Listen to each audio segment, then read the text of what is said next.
վարչապետի պաշտոնը զբաղեցնող Նիկոլ Փաշինյանը եւ նրա տիկինը Աննա Հակոբյանը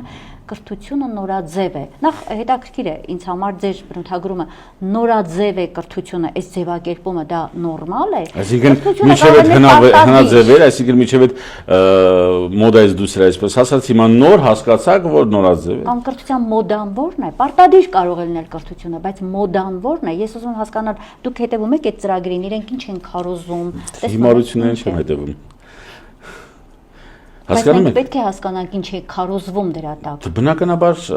դա նույնպես ինչ որ քողարկված ինչ որ մի բան է, որը որ ձեռնտու միայն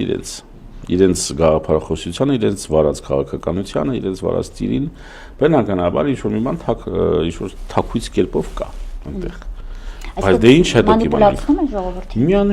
Միանշանակ։ Պարզապես այստեղ ոչ էլ մտածում են կրթության մասին։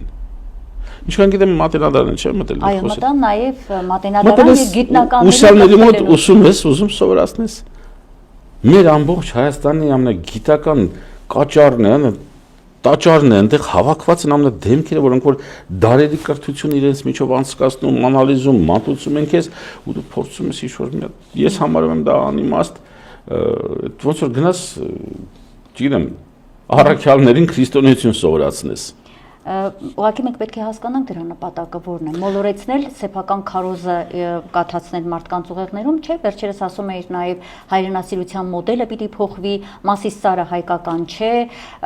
սահմանից են կողմն է, իսկ մենք իրական Հայաստանի մասին պիտի մտածենք, հա, այդպես մոռանում ենք իրական Հայաստանն էլ է սահմանից են կողմ, ասեմ ձեզ։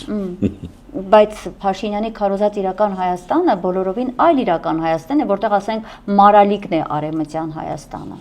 Պատկերացնում եք, չէ՞, ինչ է կատարում եւ դեռ այս ամենը չէր լինի, եթե մարդիկ իրականում իրենց սրտի մեջ կրեին ոչ թե ձգտումը դեպի փողը ուտելիքը, այլ իրական սերը հայրենիքի նկատմամբ։